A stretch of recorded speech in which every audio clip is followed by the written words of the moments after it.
April 24th, 1893, a young African-American boy was born in Prince William County in the town of Waterfall, Virginia, to a woman named Mary Hatcher. As a young adult, he moved to Theological Seminary in Fairfax County. Harry was able to get a job as a laborer at Potomac Yards in Alexandria, Virginia. As a worker here, he likely did general dirty work that was left for African Americans to do. It is likely that he was consistently discriminated against. In 1917, he got married to a woman named Bertha Hatcher. On June 28, 1914, before Harry even got married, the Emperor of Austria-Hungary's son was shot dead by Gavrilo Princip. Austria claimed that Serbian government officials had trained and equipped Princip's group, which was known as the Black Hand. For many years before, Serbia and Austria-Hungary had been unfriendly with each other.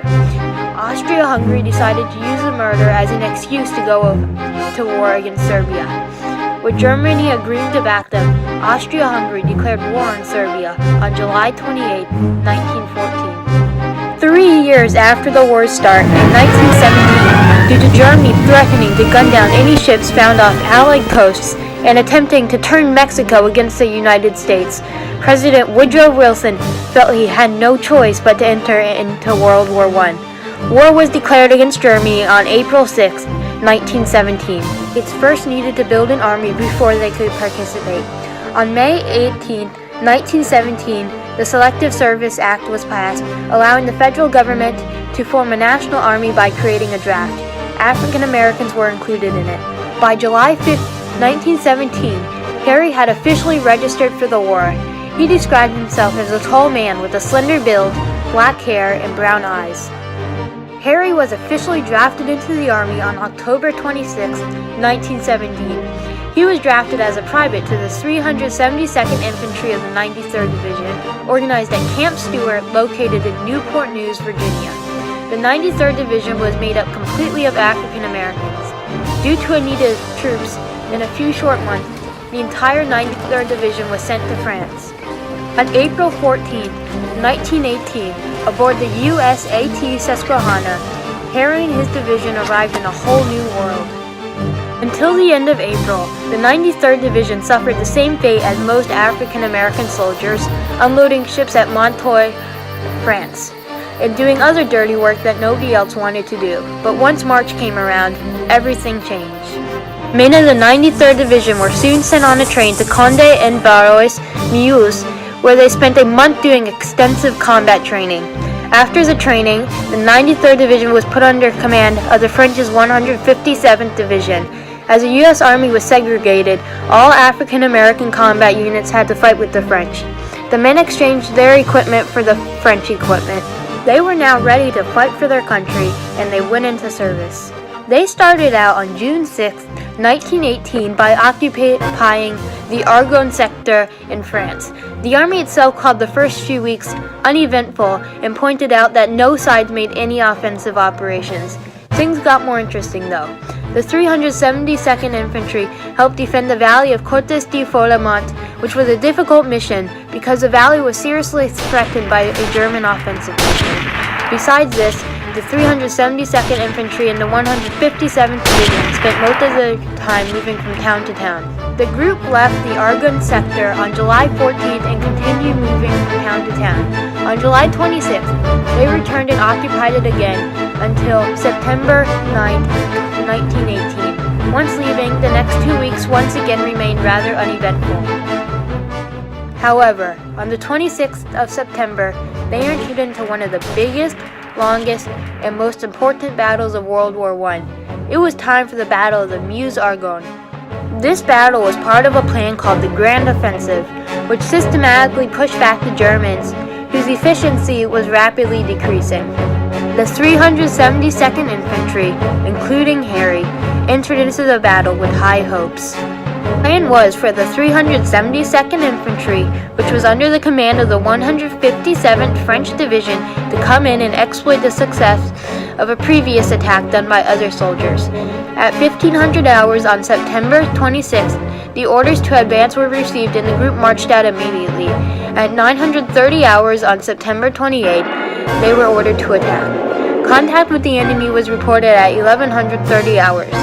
The Germans offered stubborn resistance, and after a severe struggle, which lasted until the afternoon, the 372nd and 157th rushed the German Empire's highly organized and well-defended position on the battlefield. They were able to capture 60 prisoners, a calibre field gun, 20 machine guns, and 2 anti-tank rifles. The group then advanced and took position in a ravine. At 1,000 hours the next day, they were given orders and started marching again. They were encountered by strong German resistance. Their position on the outskirts of a town named Sichelt was attacked. The group fought back and counterattacked. Later that night, they were withdrawn. They kept advancing, and on October 2nd, 1918, at 1,150 hours, they attacked the German Ninth Army at the town of Montois, an important railhead and supply base for the Germans. By October 3rd, they had partly surrounded the town. They entered Montois, but were pushed back by German counterattacks. Much of the fighting was blood-ridden and hand-to-hand. The group kept fighting until finally, on the night of October 7th, they were relieved and withdrew southward, spending 2 days in shelters north of Marsenbrook. After the 372nd and 157th left, the battle kept raging until the war's end on November 11, 1918. During this battle, from the 372nd Infantry, 509 men were wounded, 84 men were killed, and 23 men died of wounds received in battle. Among those men was Harry Hatcher. On October 8, 1918, Harry Hatcher passed. He was buried the next day in a burlap bag inside a wooden box at the American Military Cemetery in Havre, France. For he was such a dear boy to me and loved by all who knew him. In 1929, an act was passed allowing the spouses and mothers of fallen soldiers to visit their graves in Europe. For years, the War Department and Harry's mother exchanged over 50 letters. Mary declined to go on the pilgrimage due to her health. Today, we remember Harry Hatcher in different ways. He is featured on 2 different memorials, the World War I Memorial in Prince William County and the World War I Memorial in Fairfax County that happens to be segregated. In France, there is a memorial for the 372nd Infantry. He has also been honored with medals. First, the entire 372nd Infantry was given the France Croix de Guerre, which is the highest French military medal you can earn. They received it for gallantry on the battlefield in the Battle of the Meuse-Argonne. The United States refused to recognize what they had done due to their color, but the fallen and wounded soldiers of the 372nd Infantry were eventually recognized for what they had done and rewarded with the Purple Heart. Harry Hatcher was a great war hero from Fairfax County. He lived a life of both triumph and tragedy. He was the only African American from Fairfax County that was killed due to combat in the war, and showed people of his time that African Americans could fight just as hard as any other American. However, it was a tragic moment for his family and infantry when he died on October 8th from wounds from the battlefield. His mother lost her only child. His wife lost a great young man, and because she was now a single African American woman, she had trouble supporting herself. Harry also faced many hardships and challenges while serving in the Army, such as his infantry not being paid, purging of the 372nd Infantry, and racial discrimination in the Army. Not many of us know his story. Those of us that do will always remember the story of Harry Hatcher.